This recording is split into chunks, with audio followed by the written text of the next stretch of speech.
The second face of this mature masculine archetypal triforce we will look at is the Triforce of the magician. The magician possesses the energy of the introvert. In a world seemingly run by extroverts, the popular definition of introvert is often something akin to a shy person. However, this definition sounds like it was written by an extrovert. Let me offer that the introvert understanding of this word, of course, I'm probably on the introvert spectrum, so I'm going to attempt to define this. Introvert is comprised of two root words: intro, meaning within, and vert, meaning to turn. Choosing to turn inward or introspection is not the same as shyness. This inner world is the home base of the magician. These inner realms are accessed deeply by the magician, the sage, and the shaman. The wisdom, insights, and healing discovered in the spiritual inner dimensions of the self are then brought back to the exterior world for the betterment of humanity. This is the gift of the magician in his fully formed, mature state. The immature archetype of the magician is the apprentice.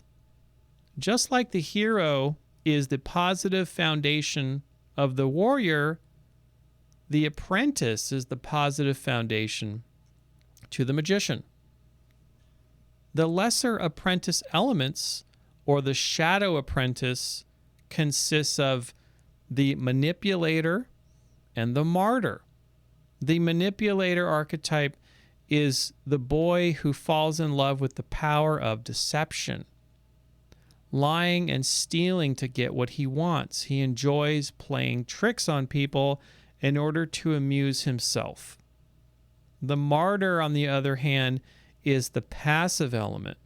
He is a victim who thinks of himself as having done nothing wrong to deserve his ill treatment.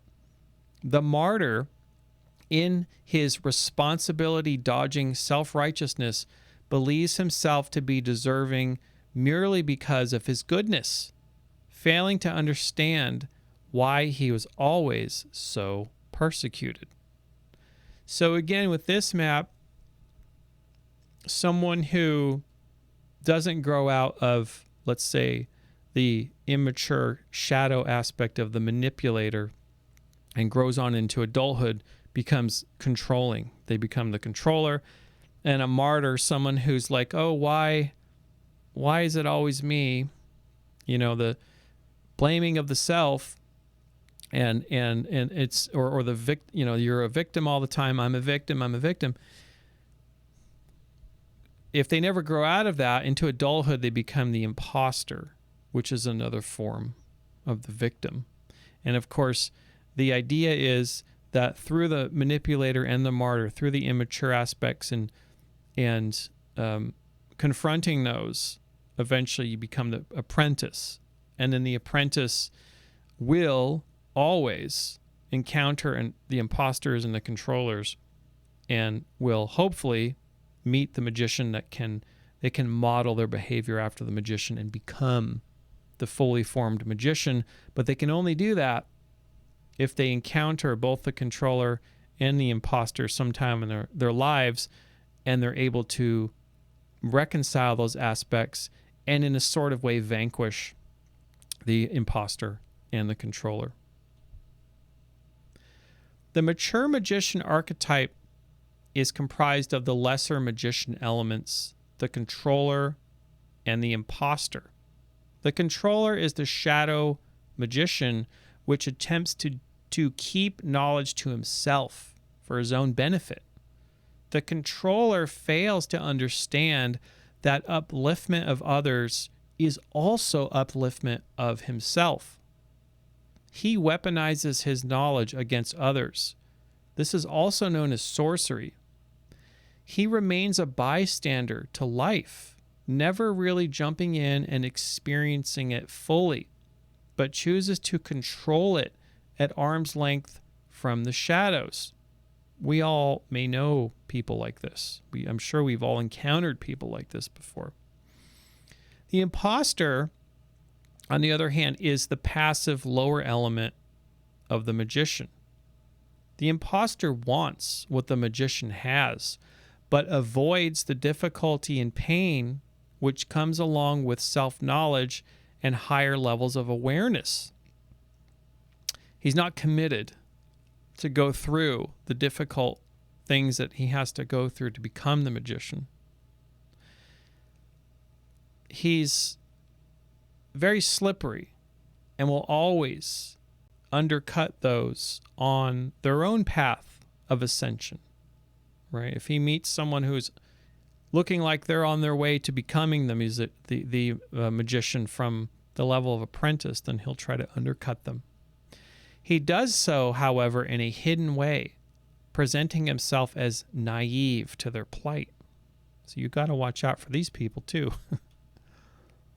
While magic isn't an element relied upon heavily in The Legend of Zelda, the archetypal energy of both the apprentice and the magician are expressed quite well with Harry Potter.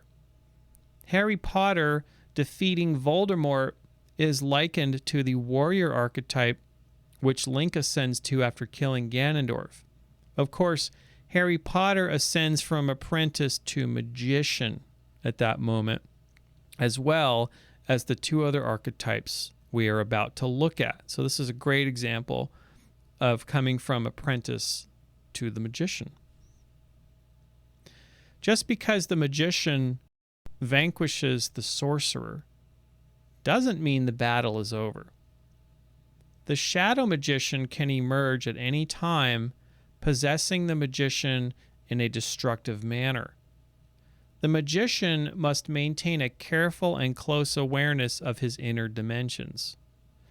Unlike the apprentice, who is naive to his own destructive power, the fully formed magician possesses an intimate understanding of his or her shadow. The magician, through great struggle and sacrifice, has learned to recognize his shadow and can take appropriate action should it arise within him or appear from the outside world to challenge him and cause harm to the innocent. Remember what I said a little earlier, the shadow keeps coming back. And sometimes it comes back in unexpected ways.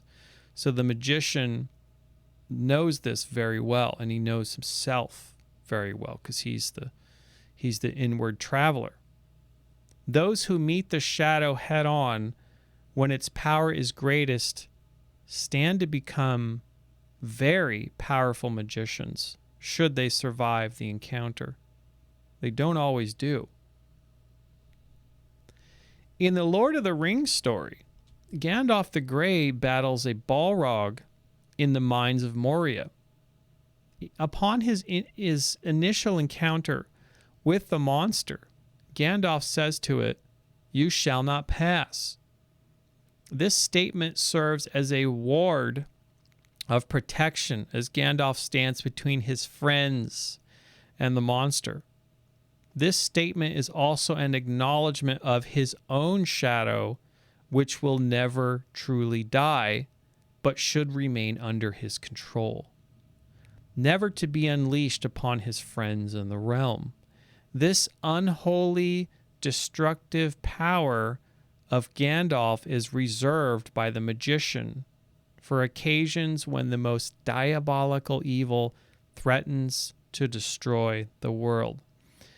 Now you have to ask yourself, well, why would Gandalf have these dark elements inside of himself? But we all do, and the magician knows this, and so does the warrior, so does the king, so does the lover. They all know this, and we all have that side to us. And so if you think about the pyramid, the supporting structure is the lower self. That's always there. That's what gets you to the dance. The lower self, the bestial self, is always part of your psychological development, and it'll always be there. But then as you ascend, you realize this, and as these things come up, as the beast comes up, as the Balrog emerges, every now and again, the higher self responds accordingly. It's not easy. It's always a challenge, but the magician knows very well how to contend with it. He also knows that it's quite destructive, and it's something to take very seriously and be very careful with. So in Lord of the Rings, the Balrog ends up dragging Gandalf into the dark abyss, where only later he emerges as Gandalf the White. This is symbolic of Gandalf's victory of purity over the shadow within.